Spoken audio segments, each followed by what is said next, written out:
Star news Marathi, नवे पाऊल नवी दिशा. विटा केमिस्ट असोसिएशनचा मोठा निर्णय. अन्यथा बुधवारपासून मेडिकल व्यवसाय राहणार बंद. विजय पाटील पत्रकार परिषदेत काय म्हणाले? आणि समाजाच्याही लक्षात आलं पाहिजे की हे नक्की किती चुकीचं आहे आणि किती याचा प्रादुर्भाव चुकीच्या पद्धतीने होईल. तर पुन्हा जर त्यातही त्यांनी काय नाहीच आम्हाला न्याय दिला तर बेमुदत सुद्धा आम्ही बंद 100% करणार. आमची अडचणच मुळात ही आहे की आम्ही इसेन्शियल कमोडिटीमध्ये येतो. त्यामुळे जास्तीत जास्त हा टाळायचा प्रयत्न आहे आमचा की औषध दुकान बंद करणं सोपं नाही. पण तरी पण आम्ही सांगतो की जर नाहीच झालं, आता शेवटी असं आहे की आमच्या घरावर नांगरच चालणार असला आणि आमच्या व्यवसायावर गंडांतर येणार असलं तर आम्हाला दाद मागावे लागेल. पाणी जर नाकाच्या वर गेलं तर नाईलाज आमचा होणार. प्रवेश सुरू 2026-27. Doctor DY Patil public school विटा CBSE. नर्सरी, LKG, UKG, 1ली ते 10वी. रोबोटिक्स, प्रत्येक क्लासमध्ये smart board, school ERP app, abacus, आधुनिक प्रशस्त science lab, science Olympiad, NTSC, MTSC, NSSC scholarship परीक्षा तयारी. 8वी पासून IIT, JEE, नीट फाउंडेशन कोर्स बॅच सुरू. 50,000 स्क्वेअर फूटचं भव्य मैदान, amusement park, taekwondo, yoga, skating, धनुर्विद्या, संगीत, गिटार, डान्स. संपर्क करा.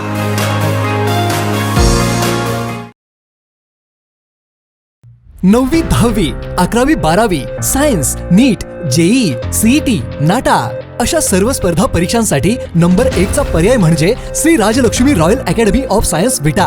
इथे मिळतो number 1 result, number 1 teaching quality, 3D animated video lectures, live organ biology workshop, number 1 infrastructure, AC, digital classroom, library, study room, expert lectures from various fields, educational tours, exclusive workshop for personality development, olympiad exam, foundation course, लाखो रुपयांची scholarship आणि दत्तक योजनाही. आपल्या पाल्याच्या उज्ज्वल भविष्यासाठी आजच प्रवेश निश्चित करा. ऑल इंडिया केमिस्ट असोसिएशनने ऑनलाईन औषध विक्री बंद करा. कॉर्पोरेटद्वारे अव्यावसायिक डिस्काउंट बंद करा.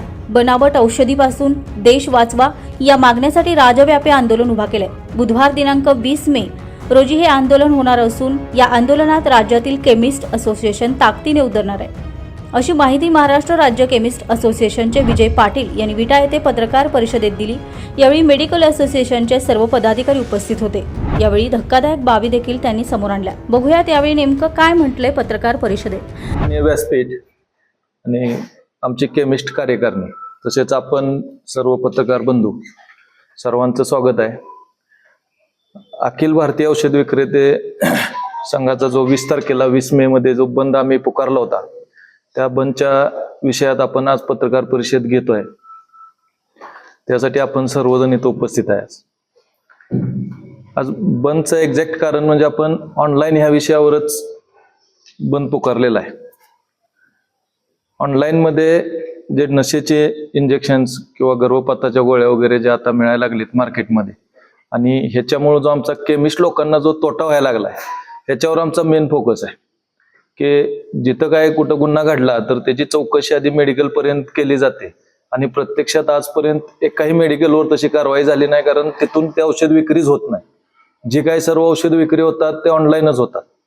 तिथं ऑनलाईन कस्टमरला आता इंटेरियर तुम्ही खेडेगावात जरी गेला तरी तिथं सुद्धा ते औषध आता उपलब्ध आहेत आणि ते ऑनलाईन मिळवतात. परंतु तिथला नाहक त्रास आमच्या केमिस्टला सोसावा लागतोय जेणेकरून तिथं त्यांची बदनामी पण केली जाते. अशा प्रकार ह्याच्या अगोदर 2-3 वेळा विट्यात पण घडलाय. आमच्या इथं सुद्धा डोके साहेबांनी आमची एक मिटिंग घेतली होती. त्या मिटिंगमध्ये आम्हाला त्याच्याबद्दल मार्गदर्शन केलं होतं. आम्ही त्यांना सहकार्य केलं, पण तसं कुठलाही प्रकार आपल्या इथं घडलेला नाही. आम्ही आमची लोक व्यवसाय करत असताना ड्रग अँड कॉस्मेटिक ऍक्ट 1940च्या अंडर व्यवसाय करतोय. परंतु ऑनलाईनला कसल्याही पद्धतीचं कायदा नाही आणि कायद्याचं पालन नसताना सुद्धा ते त्या पद्धतीनं व्यवसाय करतात आणि पूर्ण त्याचा त्रासच आमच्या केमिस्ट लोकांना होते. म्हणजे आम्हाला H1ची औषधं ठेवली तरी त्याचं बिलिंग करावं लागते, प्रत्येक गोष्ट नमूद करावी लागते. परंतु समाजात त्या पद्धतीनं जागृत झाला पाहिजे, त्यांना ते कळलं पाहिजे.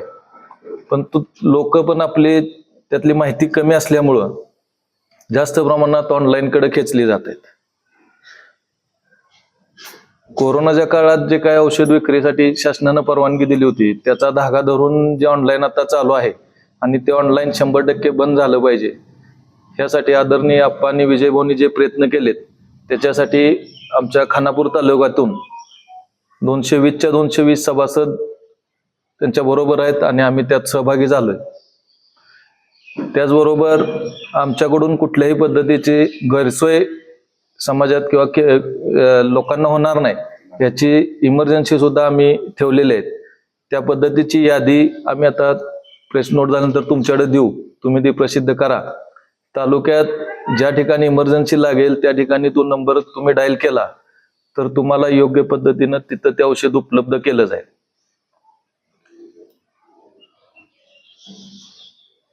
आपण सर्वजण आलात याबद्दल तुमच्या सर्वांचे धन्यवाद.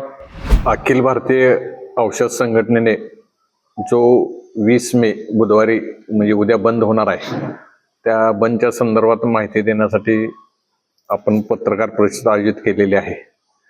मुळात हा बंदच समाजाचं जे आरोग्य आहे ते ऑनलाईन ई फार्मसीमुळे बिघडत चाललेलं आहे आणि ऑनलाईनवर सहज उपलब्ध असणारी नशेची औषधं, गर्भपाताची औषधं, गुंगी आणणारी औषधं हे सहजरित्या पोर्टलवर उपलब्ध झाल्यामुळे जे गुन्ह्याचं प्रमाण समाजात वाढलेलं आहे.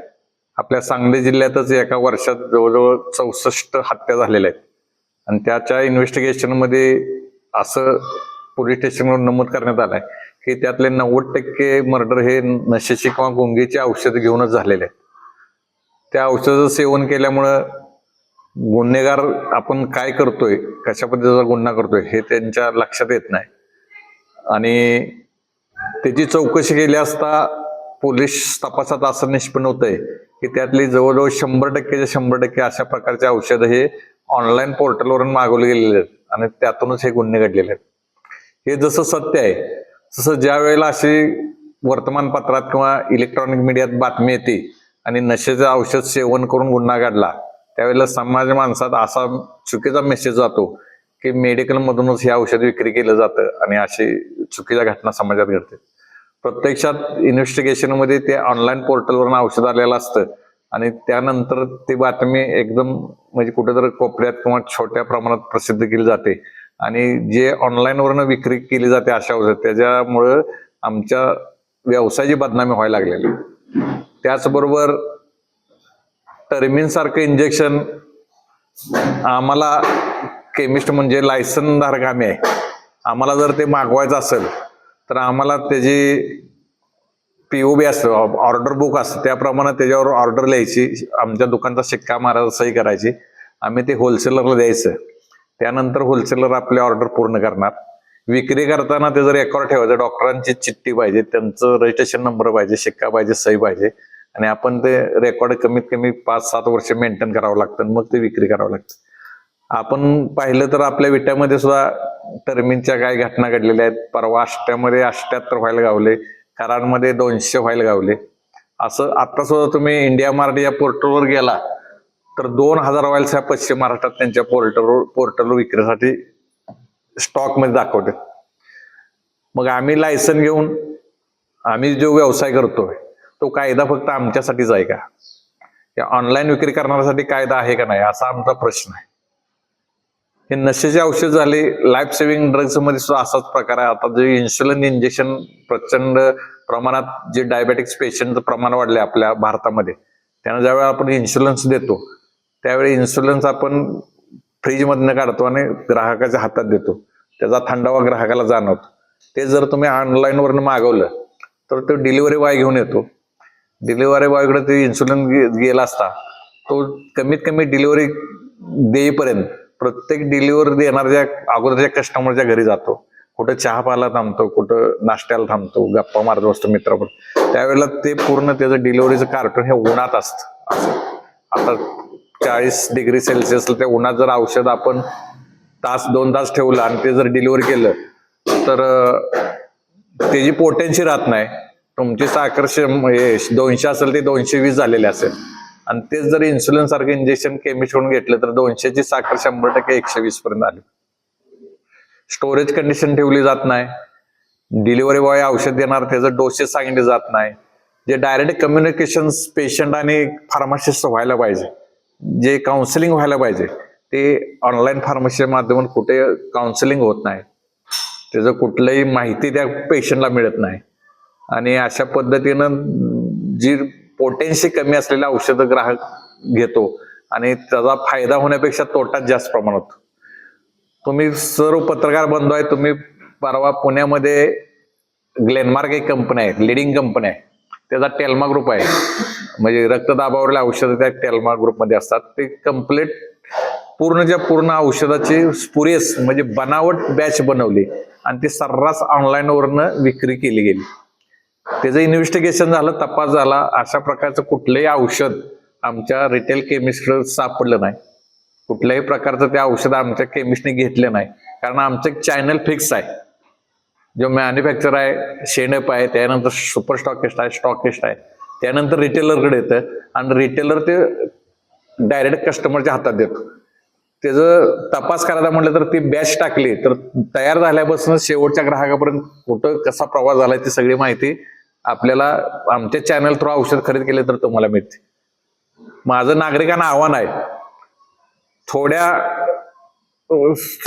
फायद्यासाठी तुम्ही ऑनलाईनची खरेदी करू नका. आपलं आरोग्य, आपलं हित, आपली तब्येत, आपलं शरीर संपदा हीच खरं संपत्ती असं माझं मत आहे.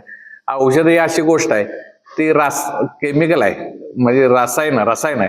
ते तुम्हाला जो आजार झालाय तो पूर्ण बरा करण्यासाठी आपण ते औषध घेतो, डायरेक्ट पोटात घेत असतो, त्याचं सेवन करतो आपण.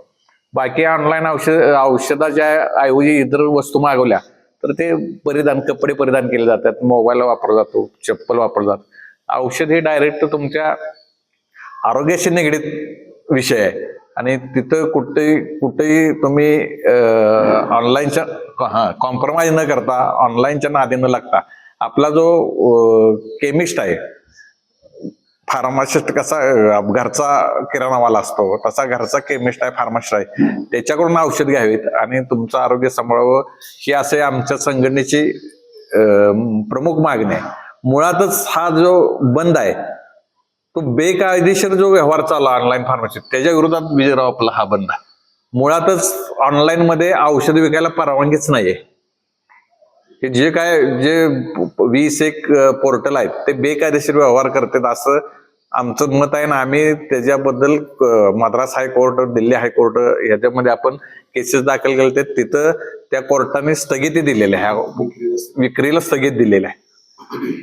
पण त्यांच्या म्हणण्यात कंपनीने असं मांडलं की करोनाच्या काळात GSR 220E एक नोटिफिकेशन तात्पुरतं दिलं की त्या पॅन्डेमिक कंडिशन मध्ये लोकांची गैरसोय होऊ नये म्हणून स्विगी, झोमॅटो, ब्लिंकिट यासारख्या पोर्टलने ते औषध तात्पुरतं ग्राहकांच्या हातात द्यायचं होतं.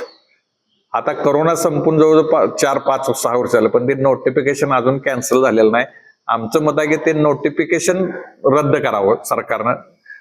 GSR 817 आणि GSR 220E ही प्रमुख मागणी आहे, जेणेकरून समाजाचं आरोग्याचं हित हे चांगलं, सुरक्षित आणि अबाधित राहील. मी तुम्हाला एक प्रश्न विचारतो सर्व पत्रकार बंधूंना. गेली 40-50 वर्ष आपण या व्यवसायात आहे. आमच्या केमिस्ट कडून कधी एक्सपायर औषध विकलं गेलंय, चुकीचं औषध विकलं, त्याच्यापासून रुग्णाला इजा झाल्या, दगा झाल्या, असं एकही उदाहरण तुम्हाला अखंड भारतात शोधून मिळणार नाही. मी खात्रीपूर्वक सांगतो. एवढी चांगली आणि सुरक्षित सेवा आपण देत असताना गव्हर्नमेंट ऑनलाईनला का सपोर्ट करत आहे हा आम्हाला पडलेला प्रश्न आहे. आपण त्या संबंधित मंत्र्याकडे 10-11 वेळा माननीय आप्पासाहेब शिंदे यांनी वेळ मागितली, आम्हाला भेट सुद्धा त्यांनी दिलेली नाही. त्यामुळे नाईलाजानं 3-3.5 वर्ष आम्ही वाट बघून सर्व प्रकारचे निवेदन देऊन नाईलाज झाल्यामुळे आम्हाला हा उद्याचा बंद पुकारावा लागतोय. आणि आमचं जे म्हणणं आहे ते पब्लिकला किंवा सरकारच्या पुढे मांडावं लागतंय. आमचा बंद हा कुठल्याही प्रकारची रुग्णाची असुविधा निर्माण करण्यासाठी नसून रुग्णांचं हित, आरोग्य हित जपण्यासाठी असं मी तुम्हाला खात्रीपूर्वक सांगतो. जिल्ह्याचा अध्यक्ष म्हणून मी तुम्हाला सांगू शकतो की हा बंद उद्या 4200 केमिस्ट जिल्हाधिकारी कार्यालयावर 100% हजर राहतील. कुठल्याही प्रकारचं एकही शॉप ह्या जिल्ह्यामध्ये खुलं ओपन राहणार नाही. मात्र इमर्जन्सीमध्ये जे काही इमर्जन्सी ड्रग आहेत आपण ते डिफाईन केलेले आहेत, त्याची यादी काढलेली आहे, किंवा ICU सेंटर आहेत, त्या रुग्णाची ऍडमिट पेशंट आहेत त्यांची औषधं, अचानक लागणारे लाईफ सेंटर ही सगळी देण्याची व्यवस्था आपण केलंय. प्रत्येक तालुक्याला आपण एक कमिटी केलेली आहे. विजय भाऊंच्या नेतृत्वाखाली एक मिटिंग झाली होती आमची इशी मिटिंग. त्या मिटिंगमध्ये त्यांनी सगळं मायक्रो प्लॅनिंग करून प्रत्येक विभागातला 5-5, 10-10 लोकांची कमिटी केल्या. त्याचा एक हेड आपण जिल्ह्याला गेलाय. त्या सर्वांचे नंबर आपण कलेक्टर ऑफिसला दिलेत, SP ऑफिसला दिलेत, प्रांतांना दिलेत, तहसीलदारांना दिलेत. आता सुद्धा आम्ही तुम्हाला पत्रकार बनवून आम्ही त्या प्रेस नोट बरोबर त्याची लिस्ट देतोय. तशी काही इमर्जन्सी असेल तर त्या नंबरवर संपर्क साधावा. ती इमर्जन्सी संघटनेमार्फत पूर्ण केली जाईल आणि हा बंद आम्ही यशस्वी करू. या बंदसाठी आम्हाला जनमानसाचा आणि तुमचा सपोर्ट पाहिजे असे मी विनंती करतो. थांबतो. अखिल भारतीय केमिस्ट संघटनेचे आणि महाराष्ट्र राज्य केमिस्ट संघटनेचे आदरणीय अध्यक्ष श्री जगन्नाथरावजी शिंदे उर्फ आप्पासाहेब यांनी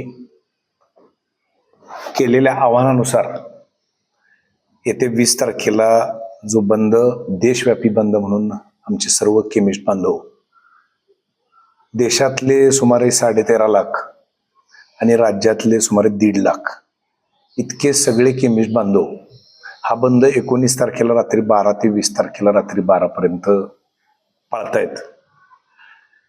आमच्या जिल्ह्याचे अध्यक्ष भरत सावंत आणि तालुक्याचे अध्यक्ष श्री फैयाज शेख यांनी बंदची कारणं याच्याबद्दलची पूर्ण माहिती दिली.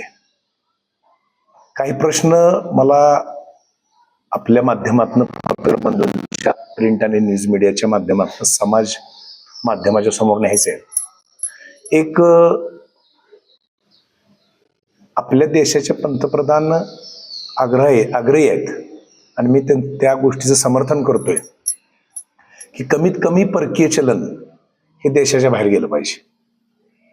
जेव्हा ऑनलाईन इंटरनेट फार्मसीचा वापर केला जातोय, गैरवापर केला जातोय, कायद्याचं उल्लंघन केलं जातंय, अशा वेळेला हे सगळे खरेदीचे पैसे, ग्राहकांचे पैसे हे ॲमेझॉन, फ्लिपकार्ट, फार्मिजी अशा सारख्या ज्या कंपन्यांच्याकडे जात आहेत ते नेमके कुठे जात आहेत? काही कंपन्या निश्चितपणे भारतीय पण आहेत, पण ज्या कायद्यान्वये औषधाच्या विक्रीचं धोरण या देशाचं ठरलेलं आहे त्या कायद्याला धरून हा व्यवसाय, हा व्यापार ऑनलाईनवर चालू नाहीये. आपण सर्वसामान्य माणूस कुठल्याही मेडिकल स्टोअरवर गेला तर तिथं 2 वर्षापासून 5 वर्षापर्यंतचं फार्मसीचं शिक्षण पूर्ण केलेला नोंदणीकृत भिषक फार्मासिस्ट हा तिथं उपस्थित असतो. उपस्थित नसेल तर त्याच्यावर कारवाई करण्याचा कायदा आणि त्याचे निरीक्षक, इन्स्पेक्टर्स हे कायदेशीर कारवाई करतात. काही दिवसांकरता कायमस्वरूपी अशा प्रकारचा परवाना निलंबित केला जातो. माझा प्रश्न असा आहे की हे जे काही ऑनलाईन चालू आहे त्याच्यावरचा फार्मासिस्ट कोण आहे? ते प्रिमायसिस कुठं आहे? स्टोरेज कंडिशनच्या बाबत जी चर्चा आता जिल्ह्याच्या अध्यक्षांनी केली, त्या स्टोरेज कंडिशनची नेमकी लोकांना गरज किती आहे ह्याच्याबद्दलचा वर्ल्ड हेल्थ ऑर्गनायझेशनचा अहवाल काय सांगतोय? केंद्र शासनाचं ह्यातलं नेमकं धोरण काय आहे याचा अभ्यास करणं सर्वसामान्य माणसानं बदलत्या परिस्थितीतली गरज आहे असं माझं स्वतःच मत आहे.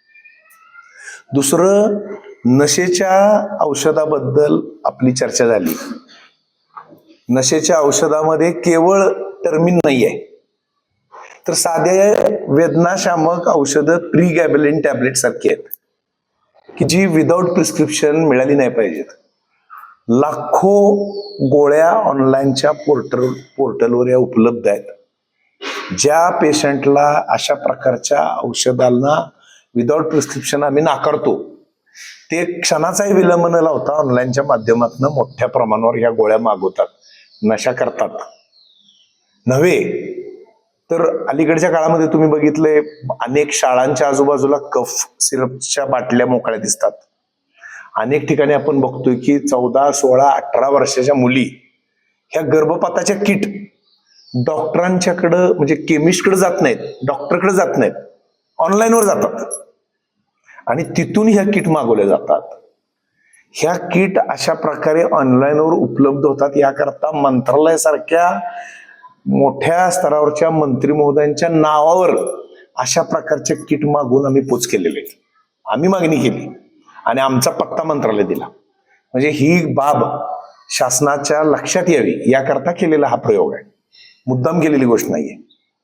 मग प्रश्न येतोय तो आरोग्याचे संरक्षक म्हणून समाजानं दिलेली जबाबदारीतला एक घटक डॉक्टर आणि त्याच्या पाठोपाठ औषध वितरक आणि परिचारिका म्हणून प्राधान्यानं आपण बघतो. ती सिच्युएशन आपण पॅन्डेमिक सिच्युएशन मध्ये बघितलेली आहे. मग ज्या ऑनलाईनच्या माध्यमातून हा कांगावा केला जातोय की आम्ही कमी दरात औषध देतोय, त्यांना आमचा प्रश्न आहे की आपण जे कमी दरात औषधाची विक्री करताय त्याचे हँडलिंग चार्जेस, त्याचे सर्व्हिस चार्जेस, वर औषधाचं किंमत वर वेगळी लिहिलेली असती आणि खाली या नावाखाली पुन्हा त्याची किंमत आहे तिथून आमच्यापेक्षा जास्त सुद्धा काही ठिकाणी आपल्याला आहे असं लक्षात येतं. दुसरं असं की ज्यामध्ये औषधच नाही, ज्याचा उल्लेख अध्यक्षांनी टेल्मा उच्च रक्तदाबाच्या औषधाबद्दल केला, त्या उच्च रक्तदाबाच्या औषधामध्ये जर त्या टॅबलेटमध्येच मुळात चारकोल नाहीतर ग्लुकोज सारखाच घटक असला तर मग केवळ त्याच्यामध्ये मिळणारा डिस्काउंट औषध मिळते याच्या पलीकडे जाऊन ते औषध दिवसाचं दिवसामध्ये वाढणारा रक्तदाब आणि त्याच्या शरीरावर केवळ हृदयावर नाही अदर ऑर्गन सुद्धा आहेत त्याच्यावर होणारा परिणाम, ह्या सगळ्या गोष्टींचा विचार शासनानं करावा, याची गंभीर दखल घ्यावी. खरं तर बंद हा आपण पत्रकार बंधू गेली अनेक वर्ष पाहताय. मागचा आमचा शेवटचा बंद हा 28 जुलै 2018 या दिवशी झाला होता. इतक्या दिवसानंतर आम्ही वारंवार मागण्या केलेल्या आहेत. मागण्या करून आमच्या मागण्यांना ज्या वेळेला दाद दिली जात नाही अशी गोष्ट आली, त्या काळानंतर लेखी, तोंडी, मौखिक आणि रिटन कम्युनिकेशन गव्हर्नमेंटची केलंय. ह्या सगळ्या गोष्टीनंतर जर आज अखेर या सगळ्या गोष्टीला न्याय मिळत नसेल तर आम्हाला नाईलाजानं हा बंद करावा लागतोय. आम्हाला कल्पना आहे समाजामध्ये लाईफस्टाईल मेडिसिन आहेत, समाजामध्ये अनेक प्रकारचे आजार की ज्या आजारांवर तात्काळ औषध मिळणं आवश्यक आहे आणि या सगळ्या गोष्टीमध्ये त्याचाच विचार करून जिल्ह्याच्या वतीनं आपण प्रत्येक तालुक्यामध्ये तालुकानिहाय आणि दोन्ही मोठ्या शहरांमध्ये सांगली आणि मिरज या सगळ्या ठिकाणी औषधं मिळण्याचं ठिकाण, त्यांचा मोबाईल नंबर आणि केवळ एक माणूस नाही तर एक चांगली 2-4 लोक थांबतील. फक्त आमची विनंती आहे की इमर्जन्सी मेडिसिनच्या कॅटेगरीमध्ये असणारी औषधं 100% आमच्याकडनं दिली जातील आणि त्याच्यामध्ये कुठल्याही प्रकारे कुठल्या रुग्णाला त्याचा जीव गमवावा लागला अशी परिस्थिती निर्माण होऊ नये याकरता या आजच्या पत्रकार परिषदेच्या माध्यमातून आज आपण दुपारी 12 वाजता एकत्र भेटतोय. तर आत्तापासून आज रात्री 12 पर्यंत, 11 पर्यंत, 10 पर्यंत औषध दुकानं उघडेत. ज्यांना नियमित औषधं लागतात आणि साठा संपतोय असं लक्षात येत असेल तर त्यांनी आजच्या दिवसामध्ये ती औषधं आपल्याकडे खरेदी करावी अशी एक विनंती आहे. दुसरी सगळ्यात महत्वाचा घटक की गव्हर्नमेंटकडं हे सगळं आम्ही मागणी करत असताना आपण या देशाचा विचार जागतिक महासत्ता होण्याचा विचार करतोय. जगामध्ये अमेरिका हा सर्वश्रेष्ठ देश म्हणून पुढे येऊ पाहतोय किंवा आपण मान्य केलेलं आहे एक सुपर पॉवर कंट्री म्हणून. तर त्या सुपर पॉवर कंट्रीमध्ये मागच्या 2 वर्षामध्ये 200 पेक्षा जास्त ऑनलाईन पोर्टलवर अशा प्रकारच्या नशेच्या औषधाचा सर्रास वापर केला जातोय म्हणून रितसर कायमस्वरूपी बंदी आणलेली आहे. मग बाकी सगळ्या गोष्टीचा आदर्श जर आपण सुपर पॉवर म्हणून घेत असलो तर आमचा समाज, आमचे भारतीय लोक ह्यांचा विचार सुद्धा या बाबतीमध्ये केला जावा. छोटी छोटी बरीच उदाहरणं आहेत पण वेळेचं भान राखून माझी सगळ्या नागरिकांना विनंती आहे आणि या अशा संवेदनशील विषयामध्ये पुन्हा अशा प्रकारचा बंद हा होऊ नये या दृष्टीनं आमच्या विषयांची दखल घ्यावी. खानापूर तालुका आणि पंचक्रोशीतल्या विट्यातल्या आमच्या विट्यातल्या लोकप्रतिनिधींना सुद्धा म्हणजे आमदार सुहासबाई बाबर यांना काल आम्ही निवेदन रीतसर आमच्याकडनं दिलेलं आहे. त्यांनी आम्हाला आश्वासित केलं की आज ते स्वतः मुख्यमंत्री महोदयांच्याकडे आहेत, तर ते संघटनेची आणि केमिस्ट व्यावसायिकांची बाजू त्या ठिकाणी मांडण्याचा प्रयत्न करणार आहेत. दुसरं, या जिल्ह्याचे खासदार विशाल पाटील साहेब आहेत, त्यांनी सुद्धा खरं तर हा विषय त्यांच्याशी जास्त निगडीत आहे. सेंट्रल कायदा या सगळ्या गोष्टीला आहे. तर त्याही विषयामध्ये खासदार साहेबांनी आम्हाला आश्वासित केले की मी स्वतः संसदेमध्ये उभा राहून ही जी एक दुसरी बाजू आहे, केवळ किमतीची बाजू नाही आहे, तर ही जी नशेची औषधं आणि विना कायद्याचं जे काही वितरण व्यवस्था आहे ह्याच्यावर अंकुश ठेवण्याची गरज आणि आपले लोक ह्या व्यवसायामध्ये राहिले पाहिजे याची गरज लक्षात घेऊन तेही त्यांचे विचार मांडणार आहेत. तर तुम्ही सुद्धा तुमच्या सगळ्यांच्या चॅनलच्या माध्यमातून हे सगळं लोकांच्या लक्षात आणून देण्याचं काम आहे.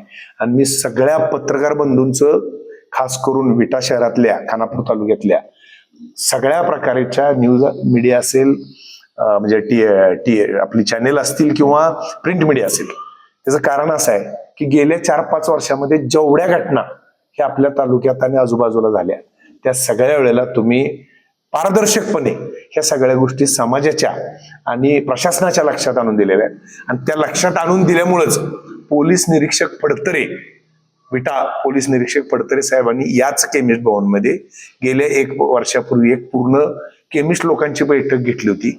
आणि अशा प्रकारच्या कुठल्याही गोष्टीला तुम्ही खतपाणी किंवा आधार देऊ नका, आम्ही कारवाई करणार आहे. त्यावेळेला आम्ही आमच्याकडनं ही गोष्ट लक्षात आणून दिली होती. आणि एक शेवटची बाब लक्षात आणून देऊ इच्छितो की एका चांगल्या वर्तमानपत्रानं सांगली जिल्ह्यामध्ये स्टिंग ऑपरेशन केलेलं आहे की जी काय 64 हत्या किंवा अशा प्रकारच्या गुन्हेगारीला जे बळ मिळतंय त्याच्यामध्ये केमिस्टचा समावेश आहे का, तर 10 ठिकाणी त्यांनी हे स्टिंग ऑपरेशन केलं. त्यातल्या एकाही मेडिकल व्यावसायिकांना, आमच्या औषध व्यावसायिकांना, आमच्या कुठल्याही रिटेलरनं एकही औषध विदाऊट प्रिस्क्रिप्शन त्या ठिकाणी दिलं नाही. म्हणजे कायद्याचा जास्तीत जास्त करेक्ट अंमलबजावणीचा भाग हा आमचा केमिस्ट करतोय. तर या एका दिवसाकरता आपण सगळ्यांनी सहकार्य करावं. आपण सगळेजण इथं आला त्याबद्दल धन्यवाद. स्टार न्यूज मराठीसाठी चंद्रकांत जाधव, विटा. आपल्या परिसरातील लेटेस्ट बातम्या पाहण्यासाठी स्टार न्यूज मराठी यूट्यूब चॅनलला आत्ताच सबस्क्राईब करा.